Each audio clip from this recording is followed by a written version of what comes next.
আসসালামু আলাইকুম। বীর চট্টলা টিভি থেকে আমন্ত্রণ জানাচ্ছি। আমি তানিশা সুলতানা আফিফা।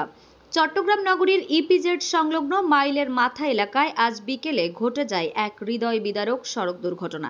চলন্ত মোটরসাইকেল থেকে ছিটকে পড়ে পিছন দিক থেকে আসা একটি লরির চাপায় ঘটনাস্থলেই প্রাণ হারান মোহাম্মদ তামিম নামের এক যুবক।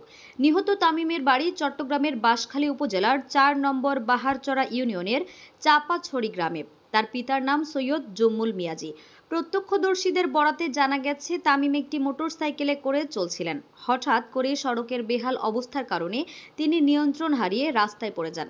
তখনই দ্রুত গতিতে আসা একটি লরি তাকে চাপা দেয়।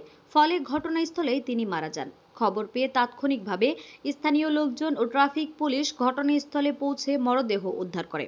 পরে তা ময়নাতদন্তের জন্য চট্টগ্রাম মেডিকেল কলেজ চমেক হাসপাতালে পাঠানো হয়। এ ঘটনায় নিহতের গ্রাম শোকের ছায়া নেমে এসেছে। তামিমের সহপাঠী ও প্রতিবেশীরা জানান, তিনি সদা হাস্যোজ্জ্বল ও পরিশ্রমী একজন তরুণ ছিলেন। তার অকাল মৃত্যুতে পরিবার ও এলাকাবাসী গভীরভাবে শোকাহত। সড়ক দুর্ঘটনার এই মর্মান্তিক দৃশ্য আবারও স্মরণ করিয়ে দেয় দেশের সড়ক ব্যবস্থার দুর্ব্যবস্থা, যানবাহনের গতি নিয়ন্ত্রণ এবং ট্রাফিক আইনের যথাযথ প্রয়োগের প্রয়োজনীয়তা। নিরাপদ সড়ক নিশ্চিত করা না গেলে এমন দুর্ঘটনা প্রতিনিয়ত প্রাণ কেড়ে নেবে সাধারণ মানুষের।